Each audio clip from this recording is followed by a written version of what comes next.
Bonsoir à tous et bienvenue à votre nouvelle édition du JT d'ici TV. Au programme ce soir, ça y est, c'est officiel, Bernard Josso est candidat aux élections municipales de la ville de Gap en 2014. Il a officialisé sa candidature ce matin en conférence de presse. Et des médecins retraités pour faire face aux déserts médicaux dans les Hautes-Alpes, c'est l'idée de Guy Bompard, président de l'Ordre des médecins dans le département. Et puis zoom en cette fin d'édition sur un probable record. Jean-Luc Brémond va tenter une folle ascension. Ça se passera en Indonésie, un pic à plus de 4800 mètres d'altitude. On en reparle en fin de journal. Mais avant toute chose, nous vous avons concocté comme chaque soir notre traditionnelle image du jour. Ce soir, elle est consacrée au raisin. Et oui, les vendanges ont un peu de retard dans les Alpes du Sud, mais rassurez-vous, le raisin va être cueilli du côté de Saint-André-de-Embrun. Regardez ces magnifiques vignes d'altitude. Le raisin profite encore un peu du soleil et il a entièrement raison. Dynamiser la capitale douce, c'est en somme le slogan de campagne de Bernard Josso, actuellement conseiller général, également conseiller régional, qui a officialisé ce matin sa candidature aux élections municipales de la ville de Gap pour 2014. L'idée, tout améliorer, des transports en passant par le rayonnement économique. Écoutez Bernard Josso, il est au micro d'Annick Berger. Ce que je souhaite, moi, c'est que la ville de Gap se projette dans l'avenir. Et pour qu'elle se projette dans l'avenir, il faut lui donner des outils. Alors, des outils, c'est des outils en matière de transport. Il faut que demain, on puisse, dans cette ville, avoir une circulation fluide, qu'on puisse se déplacer autrement, qu'on revoie l'ensemble du plan de déplacement urbain, qu'on revoie comment on peut avoir une ligne de transport nord-sud qui soit intéressante. Alors, j'ai entendu parler le maire de Gap récemment. Il semble aujourd'hui être séduit par cette idée, sauf que nous la défendons depuis longtemps et que lui ne l'a pas fait. Voilà. Et je crois que pour le faire, il faut en avoir la volonté. La volonté, il ne l'a pas. Des médecins retraités pour faire face aux déserts médicaux dans les Hautes-Alpes. Ce midi, Guy Bompard, président de l'Ordre des médecins dans le département, était notre invité. Son idée, inviter tous les médecins retraités pour faire face à ce manque de médecins, à cette pénurie dans notre département. Écoutez-le, il était au micro de Jean-Marc Passeron. Son idée pourrait bientôt arriver sur le bureau du Conseil général. On a eu une première réunion il y a quelques jours et on va voir ça plus en détail. On va essayer de se rapprocher du Conseil général pour promouvoir le département, qui est un département agréable. Moi, quand j'ai des confrères qui viennent, ils nous disent, quand on va dans un congrès, ils nous disent, vous êtes des Hautes-Alpes, c'est fabuleux, c'est merveilleux, on voudrait y vivre. Et il y a beaucoup de médecins arrivés à l'âge de la retraite, à 65 ans, qui ont une retraite active. C'est-à-dire qu'ils vont continuer à exercer. C'est sûr que c'est plus agréable, sûrement, de travailler dans les Hautes-Alpes avec le soleil, le ciel bleu pendant 300 jours, que de travailler dans la bruine et le frima.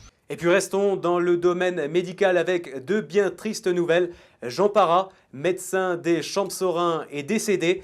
Il avait été conseiller général. Il s'est éteint à l'âge de 81 ans. Ses obsèques auront lieu demain à 14 h du côté de Saint-Bonnet en Champsaur. Et puis on a appris également ce matin la disparition de Marie-Christine Audou, gynécologue sur Gap, qui s'est éteinte vendredi dernier. Ce week-end, ce sera le sacre de Sébastien Ogier au Rallye d'Alsace, mais il va y avoir un autre rendez-vous sportif pour les Alpins du Sud, le Gapensim, 6e édition. Une conférence de presse était organisée ce matin au 4e RC. Alors le Gapensim, il y a déjà plus de 2500 inscrits pour cette édition. Mais le problème de ce week-end, ça va peut-être être la météo. Elle pourrait venir gâcher l'événement. Point complet avec Olivier et Milleville. 2500 participants vont ce week-end s'élancer sur les crêtes de Charence, un chiffre record qui met cette 6e édition de Gapensim sur de très bons rails. D'autant plus que des nouveautés sont aussi à l'ordre du jour. L'événement se déroule sur 2 jours, faisant place à une nouvelle épreuve disputée le samedi 100% féminine. Et surtout, cerise sur le gâteau, certaines épreuves sont inscrites au championnat de France de trail. Il y a 2 championnats de France, trail court, trail long. 3, voire 4 parcours, puisque nous nous associons à la DOC 05 dans le cadre d'Octobre Rose pour le dépistage du cancer du sein, avec un 5 km exclusivement féminin, 11 km la brèche, trail court, un peu plus long, le 23 km avec le Trail des Crêtes. Et puis enfin, le top du top avec 57 km et 3000 mètres de dénivelé avec les Delves. Donc je crois que tout un chacun sera servi en fonction de ses compétences et de ses capacités.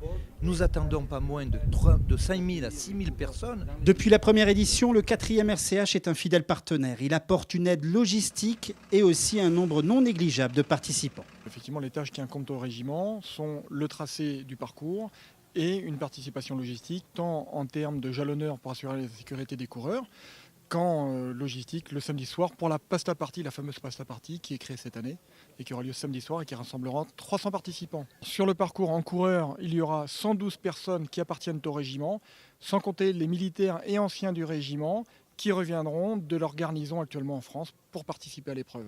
Seul ombre au tableau, la météo de ce week-end. La pluie risque de s'inviter à ces magnifiques événements. Un plan B est à l'étude actuellement. La direction de la communication de la mairie prévoit de communiquer tous les éléments d'ici jeudi. Et on croise évidemment les doigts pour cet événement du Gap en Cime. Journée d'échange hier du côté de Briançon sur le développement économique lié au tourisme dans cette zone du département. Le but, tenter de mieux valoriser les atouts de cette partie du territoire. Une réflexion qui s'inscrit dans le cadre du plan d'action 2013 du service public de l'emploi local. Marc Guédon, président du syndicat des hôteliers et des restaurateurs dans le département, était sur place. Il revient sur le but de ces journées d'échange. Pour la journée d'échange, le principe il est très simple. Il était réalisé, donc on est à l'initiative avec monsieur le sous-préfet et l'association Alpes à l'origine de cet échange qui était d'attirer l'opinion publique et d'attirer notamment l'inquiétude chez nos élus concernant les friches touristiques à venir et trouver des solutions pour qu'on ait une meilleure organisation dans le département de cohésion et de communication. On a besoin d'avoir des automobiles qui roulent sur nos routes. Mais la réaction est très simple, elle se voit par rapport au taux de remplissage des lits où tous les acteurs économiques alors d'aujourd'hui ont assisté à une baisse de fréquentation. La baisse de fréquentation, c'est la baisse d'embauche. La baisse d'embauche, c'est l'augmentation des chiffres du chômage. Allez, on ouvre une large page musique maintenant. Elle s'appelle Jennifer Chacha.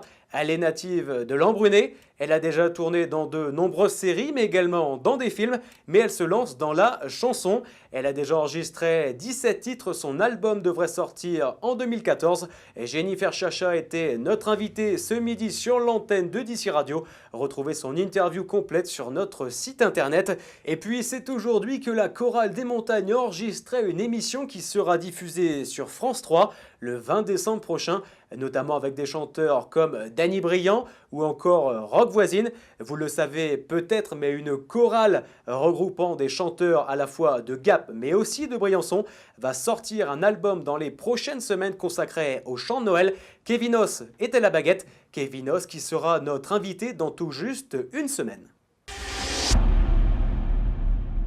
Allez, on termine cette édition avec un probable exploit. Jean-Luc Brémond, alpiniste haut alpin, continue de gravir tous les pics du monde. Après l'Everest et l'Himalaya, il s'attaque à un gros morceau le 10 octobre prochain. Ça se passera du côté de l'Indonésie avec le Puncak Jaya qui culmine à 4884 mètres d'altitude. Écoutez Jean-Luc Brémond, il est au micro d'Adrien Citeau. Pour cette ascension précise, ce sera de l'inconnu total pour moi puisque il y a de la jungle et dans cette jungle il va y avoir des sangsues. Bon, mon collègue le français lui il redoute les grosses araignées, c'est pas mon cas. Moi j'aimerais bien avoir des gros serpents et il peut même y avoir des crocodiles quoi. C'est une belle aventure qui se prépare et puis après en fonction de ce qu'on va trouver sur place, écoutez j'accepte ce qui va se passer quoi. Donc voilà non moi au contraire je suis content. Un exploit que bien sûr vous pourrez suivre sur DC Radio et DC TV. Toute l'actualité d'ici continue sur nos réseaux sociaux. Excellente soirée en notre compagnie.